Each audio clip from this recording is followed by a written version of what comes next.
Hello, ladies and gentlemen, my name is Jambrew, and I am talking to you from the past, woo, to bring you my thoughts on the most recent season of UHC Done Sensible.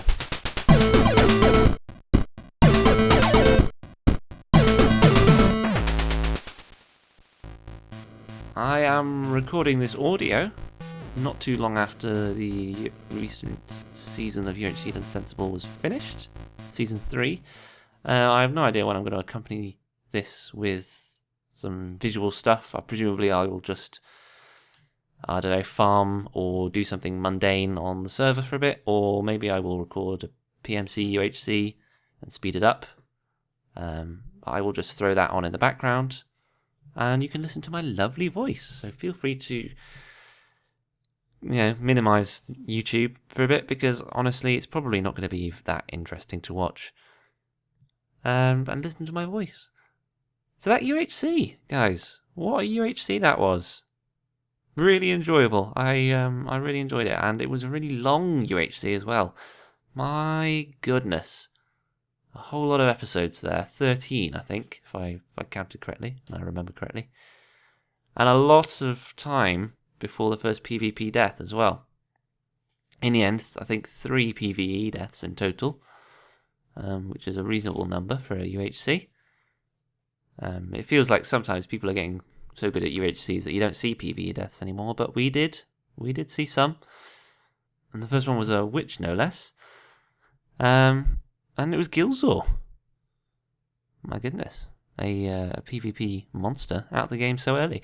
Anyway, moving on to the teams. Strange Fluffy Jam Pie. What an excellent team we were. I had a lot of fun with the guys and the gal. Pygon, JT, and Frankie. Lovely people. Got on with them really well. We all gelled, I think, almost instantly. It only took about a minute, and we were chatting as if we were old chums.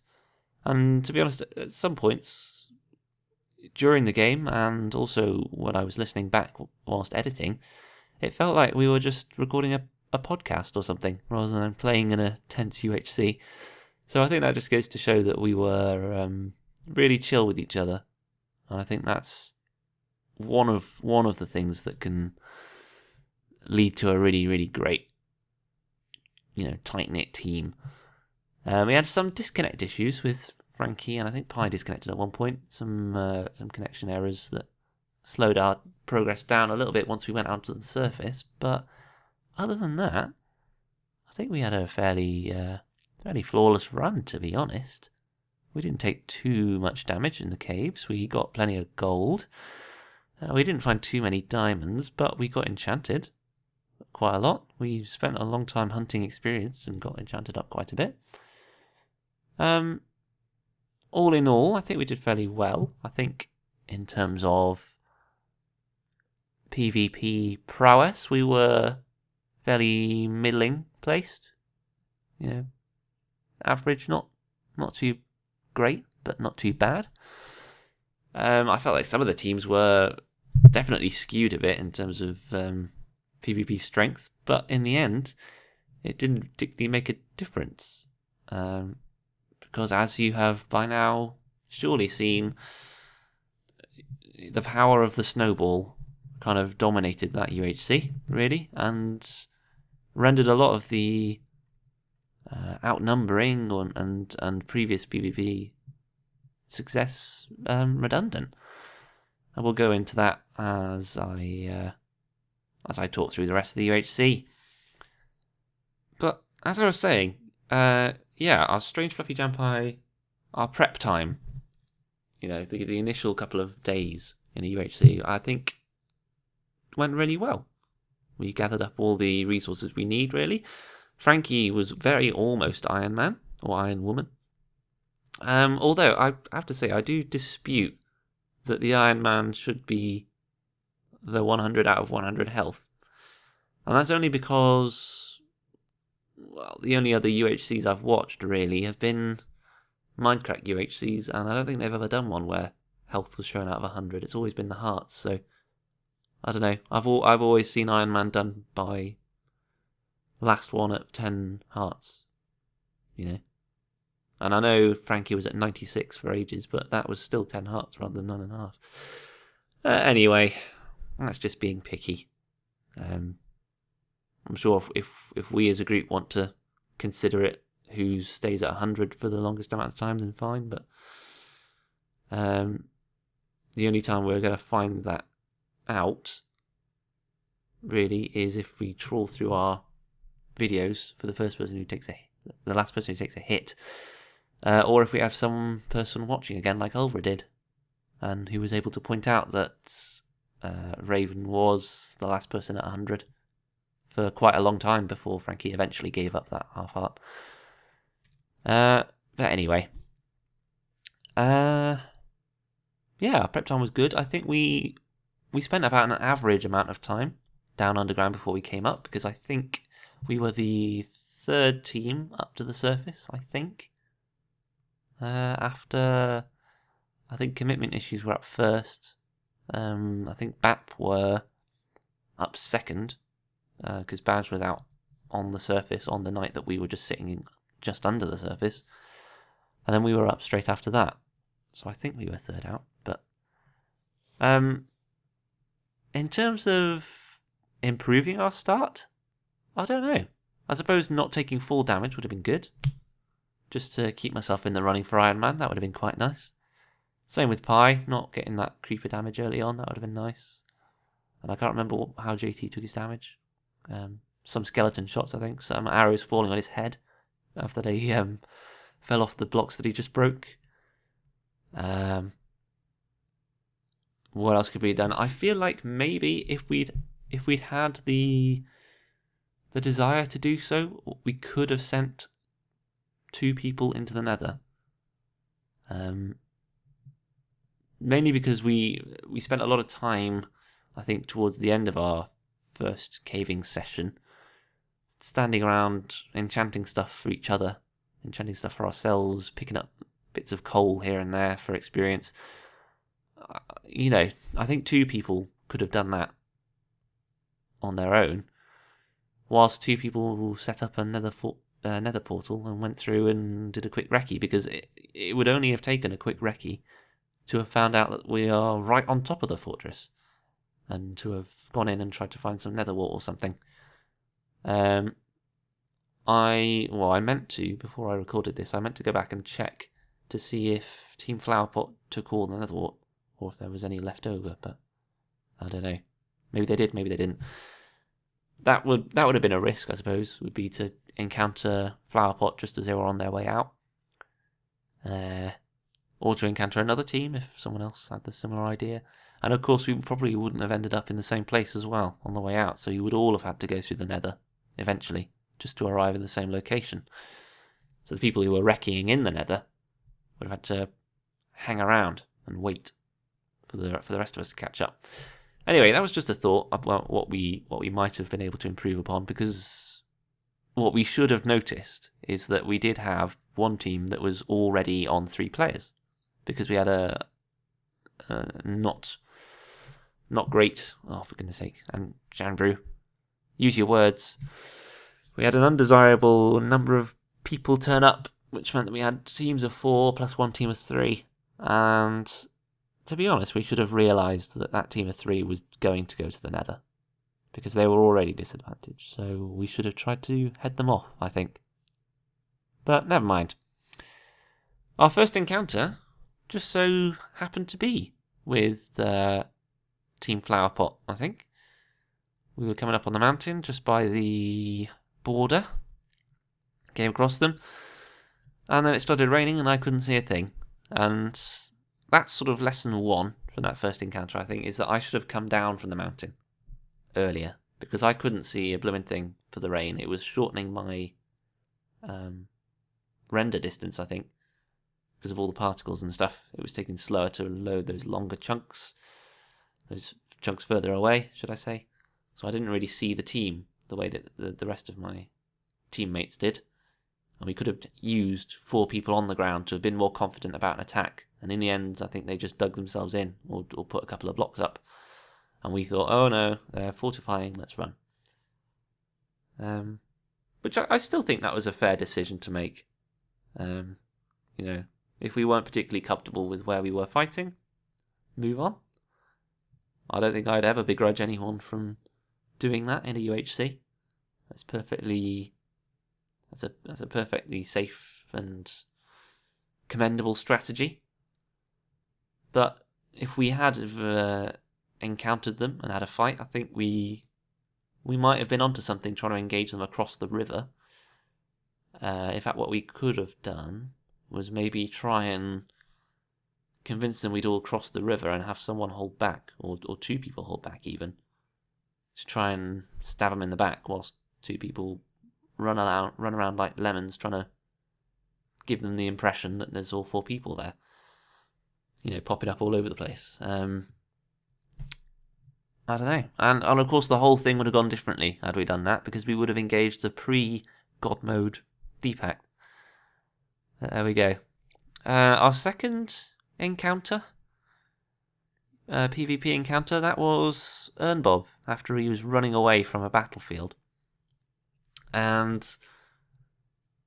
I was full of adrenaline in that one, because I didn't really see anything until it was all over. Some people were dying in chat, and then suddenly Ernbob was behind JT and he'd hit him or shot him or something, and he was running away. And I was chasing after the shadow of JT, which I'd just seen, just saw his heels running off into the forest. And by the time I'd actually caught up with him, he'd killed Bob, which was great. But I think in that chase to catch up with JT, I completely forgot that Bob had just run from a fight.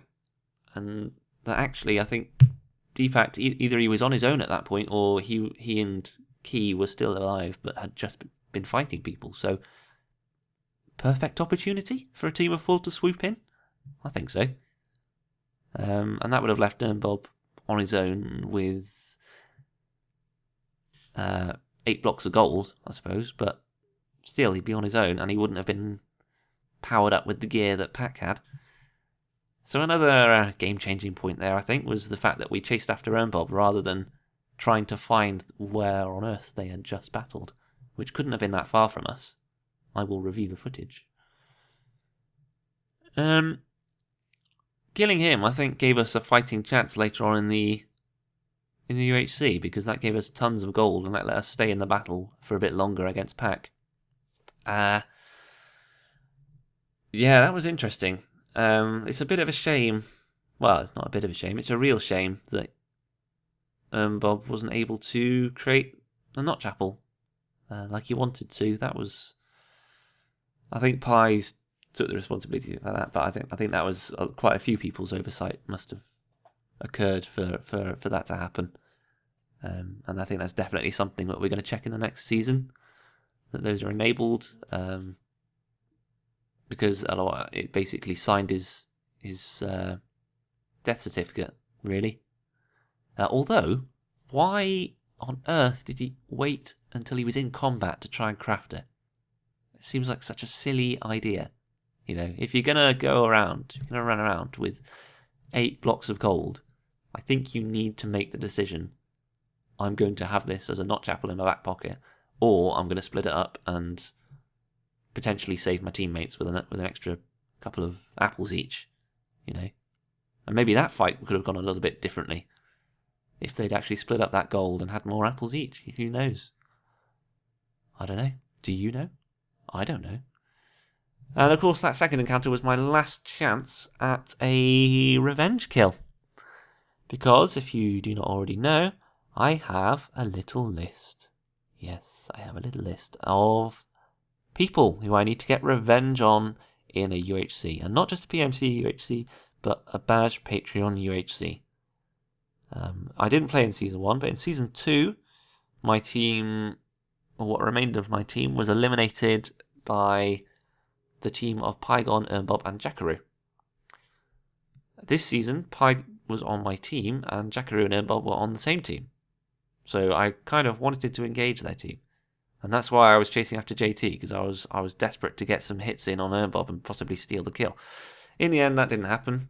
JT got the kill, kudos to him. But with Jackaroo dead and Erbob dead and Pygon on my team, that was my last chance for a revenge kill. Note to self, Deepact is on my list. Deepact. Third opportunity. Before the final fight, there was a third opportunity for PvP. I don't know if you noticed. I think you probably did notice if you're watching other people's perspectives. But Team BAP came across us, or came across me initially, and then the rest of us, and almost engaged. There was an almost fight. It almost happened. And looking back in my video, you can see Pink up on the hill. He's quite clearly visible, silhouetted. I don't know why I didn't see him. I just had my head down, I suppose, or maybe I thought he was a sheep or something. I don't know. But I did not see him, and we missed that opportunity to engage. The interesting thing is that just at that moment, I was saying to my team members that I was sort of running around with a little bit of distance between me and them, such that if anybody saw me, they might try to engage, and then the other three had the opportunity to position themselves better, or I had the opportunity to drag them into a trap or something. It was a bit of a ploy to get people to engage when they're not fully aware of the facts of the situation. And at that exact same time, Pink was almost going to charge me, or he was almost considering rallying his team, which was Badge and Poppy at that point, and going in. So that would have been interesting. That would have been a good fight. That would have been 4-on-3, and nobody particularly powered up like Pack, and that would have been great. Moving on to the final fight. Super duper Pack. He took us down like a pro. There's kudos to be had in that fight, and it all goes to Pack, to be honest. He was very, very good. He was a beast. I didn't want to particularly engage him in melee because I thought, hey, he's killed a lot of people, he's going to have a super duper awesome sword. The same could be said for his bow, but I thought we might have a better chance of nailing him as sort of 4 separate targets, shooting one target, than all jumping in melee. I underestimated Pack's skills as an archer, something which I won't do again. And maybe I will just jump in for the kill in the future, because that certainly seemed like the best way to burst him. I'm not entirely sure on any of our other tactical errors. I thought we did fairly well in that fight, really. We took off a fair amount of damage from him anyway. Some people I've talked to have said that we should have engaged him in melee, sort of almost at once. All at once, hitting him 4v1, but I say nay to that. I don't think the winning team did that.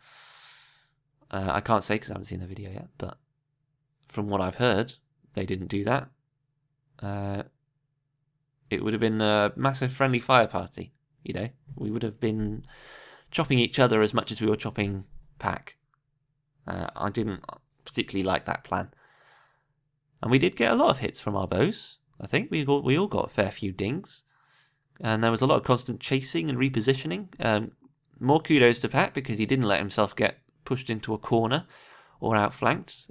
We were constantly moving to surround him and outflank him and get him in a weak position. But he did really, really well to weasel out of it every time. So really well done. Oh look, there's a siren of some sort in the background. And we made him pay for eating his golden apples as well. I think every now and then he paused and we got a couple of dings on him while he was eating. And he did eat a lot. I can't remember how many he ate. I think he said something like 4 or 5 or maybe 6. But even if it was 4 golden apples in a fight, that's 8 hearts of regen and 8 hearts of absorption. Damage dealt. Which is a significant amount. And to be fair, he probably made us collectively eat like 6 or 8. So he definitely dealt out more damage. But that was partially due to the skewed equipment balance of that fight. You know, he was on protection 2 or protection 3 diamond versus protection 2 iron. Blah blah blah. Yeah. At the time of recording this, I haven't seen Pac's damage or his perspective, so I can't be sure. I might throw a bit of the fight on screen at the moment. I don't know. I don't really know what I'm going to do with the visual for this episode.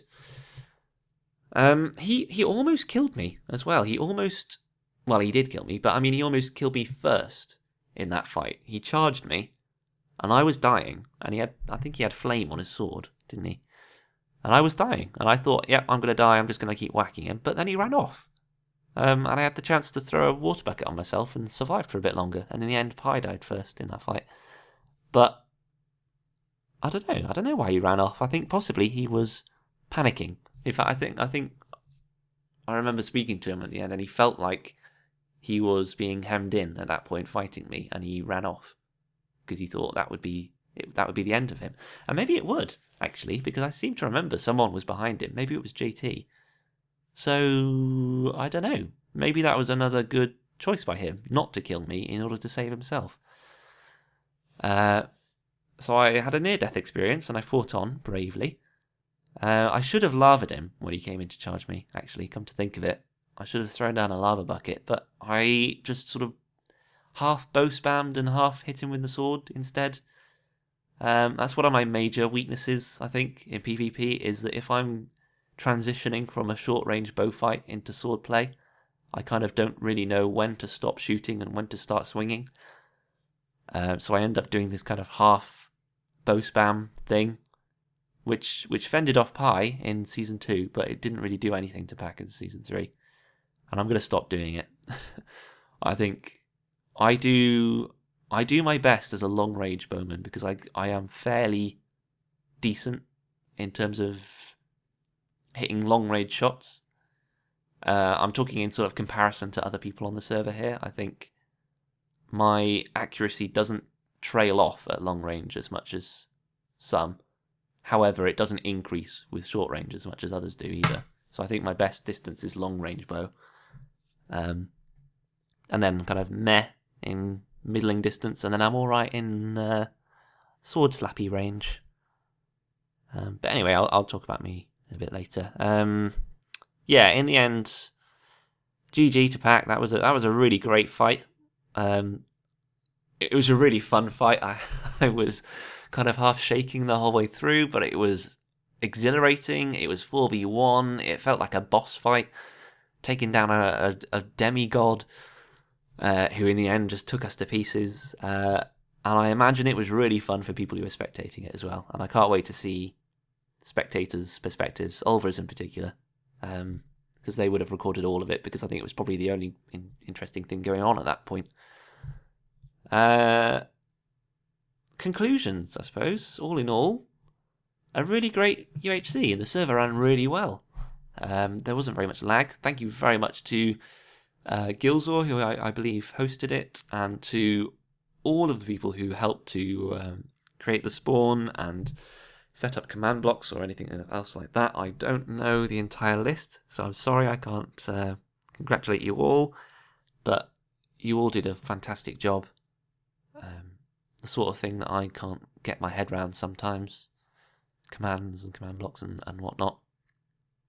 Yeah, it ran really well. The only downside, I think, to the server running was the unfortunate not chapel incident, but I'm sure we'll get that next time. No problem. All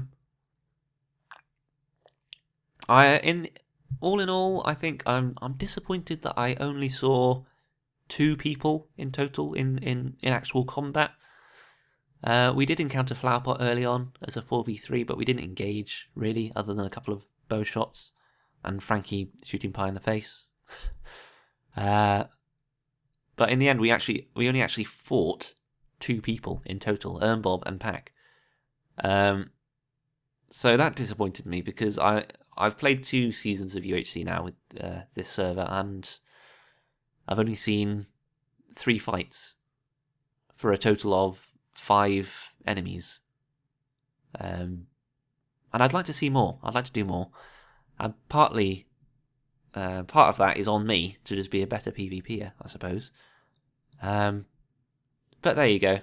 I should stop with the bow spam, I think. I should probably also play more MSG and UHC on the Play Minecraft server or something to practice, because I am not great at PvP. I have, at best, average skills, and I should probably get better before I start moaning about not doing so well. And I should stop second-guessing the tab list. The number of times I made false guesses and assumptions on team players and who's who and who's playing who and who's against who, who's fighting who. I should just stop it. I should stop looking at the tab list so much, I think. I get wound up by it. It's almost as bad as when the achievements are on. Speaking of achievements are on, let's segue straight into the next UHCs. What would I like to see in our next season of UHC? I think this was Pi's idea originally, possibly, or someone else's, I don't know. But I thought it was a really good idea. I think we should do a Race for the Dragon with predetermined teams. So we set ourselves up into teams of 3 or so. And we have achievements on. The reason we should have achievements on in that season is so that people can see what people are up to, whether they've gone to the Nether, whether they've gone to the End, and we avoid a situation like who was it? Was it Team Uppercats? Was that the team who were just dilly-dallying around, going to the toilet for bathroom breaks whilst Team Nancy Drew were winning it? In whatever season that was in the Minecraft UHC. We need to avoid that, and for that I think we need to have achievements so that everybody can gauge their progress compared to everybody else. And I know that'll lead to people hiding their achievements, sneaky, but someone in the team's got to make a crafting bench. So screw you guys. I think it's important for that season, just to make it more tense. I don't really want to win a Race for the Dragon season having done a speed run without by hiding achievements and not letting anybody know that we're in the end super early, and boom, it's over. Ha ha ha ha, victory to us. I would rather have all the achievements going through, everybody going, oh shit, XYZ team is the first to go to the Nether. We need to speed up and chase them and kill them in the Nether, blah blah blah. And then the first people enter the End, and then everyone goes, oh shit, we need to get to the End, oh my god, because they're about to kill the dragon and win. So I think it's going to be a lot better if we all just agree to not attempt to hide achievements and do a Race for the Dragon, predetermined teams. And I can already tell you, if we do a 3 people in a team, predetermined team season, we are having a Royal Jam team. It's happening. Don't try and fight it. It's happening, guys. It is happening. And we will be victorious. Any other formats that I want to see? Yes, definitely. I want to see one with 2 sets of randomly generated teams with random spread across the world. Minecraft have done something very similar.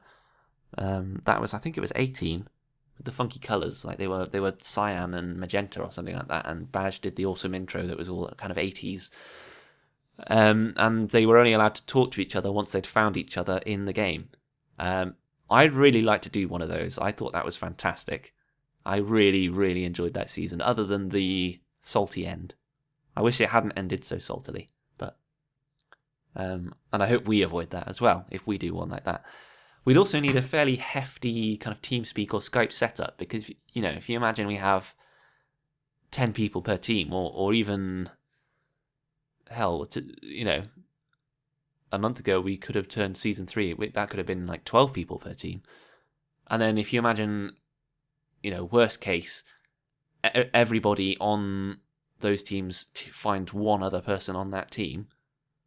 That's 12 separate calls that you need to have going at the same time. You could have everybody off TeamSpeak to start with, and then as soon as someone logs on, they go straight into a team call. I don't know. Try and find a way of No, well, no, I suppose you don't need to keep it secret, do you? It's not secret teams. You could. So it doesn't really matter if people see you joining TeamSpeak and joining a certain group, because everyone in chat would be like, "Hey, I see you," and then people would know, oh, X person and Y person have found each other. Let's try and find them to team up, or let's try and avoid them to kill all the other singles left on that team. And I remember a Fisting Friday quite a while ago. In fact, I think it was possibly the first one I recorded, where we played some paintball, and JT came up with 2 team names, which I thought were fantastic. And I don't know if it's from anything, and I'm just terribly uncultured, or if he just made it up on the spot, but I found it quite funny. Anyway, but I thought if we did a season like that, we could call it Team Ramrod and Team Blowhard. But, anyway, that's all up for debate. Other formats that I want to see, yes, a singles. I would love to see a singles. I don't want to really wait until we're into like season 9, 10, so on, before we do a singles. And I know that we are a great community, and I know we love playing with each other, and pretty much every team that we've had in the UHC so far has been a great laugh and good fun. I still think we should do a singles soon, no later than season 6 or 7, I think. Because there are some people, for whatever reason, on the server who don't like Team UHCs. I'm just, sorry, but I'm just going to call someone out here. But Ulvra doesn't want to play in a Team UHC because I think she doesn't want to, or she feels like she'd be a burden on the team, or something like that, which is ridiculous, I think, because we have already got quite a large gradient of people who are naturally skilled with Minecraft PvP, if there can even be such a thing with the current state of PvP, or people who aren't that naturally great with PvP. There is the gradient there. I don't think anyone can deny that. And I don't, from what I've seen of Ulver in Fisting Fridays and things, I don't think you've got anything to be ashamed of. You do rather well when we're in the arenas on the server. So I don't personally, I don't see that argument. But for whatever reason, there are other people, I think, who don't want a Team UHC, and they need an opportunity to do one. It's not fair to keep pushing them to the side and saying, I know we're not explicitly pushing them to the side, but by not having a singles UHC, we're not accommodating them. And so I think it's important to have one of those fairly soon. Not least because it's a completely different dynamic to a Team UHC. A singles UHC is, I think, a lot more tense, because you will just about always have one-on-one bouts. Sometimes you'll end up with crazy situations with people running in all directions, and X meets Y, who meets Z, and then gets killed by A, who runs into B, and then gets killed by C, who was also fighting X. Really weird situations. But most of the time, it's just a good old one-on-one. And it's really tense because everyone's alone. Some of the arguments are leaning towards sort of, not everybody records, and we wouldn't see everyone's perspective. And I appreciate that. And I appreciate that argument is amplified by the fact that, not, I'd say about half the people in our UHCs record, and it's only by virtue of playing in teams that we get to see just about every perspective. But we haven't had full coverage of all the teams, I think, in season. We didn't have it in season 1, certainly not. We didn't have it this season. We had a team that was all non-recorders. I can't remember if we had a team that wasn't shown at all in season 2, but it could certainly happen again, and it will happen again with Team UHCs. So why not just have a single? We don't have to do them that often, but we should do them. Other than that, I think that's it for my preferred formats for the next few UHCs. A Race for the Dragon, predetermined teams, 2 random teams randomly spread, and a singles. Other than that, I don't know. Another pairs UHC, because I missed out on season 1, so I haven't done a pairs yet. That'd be pretty cool, random teams.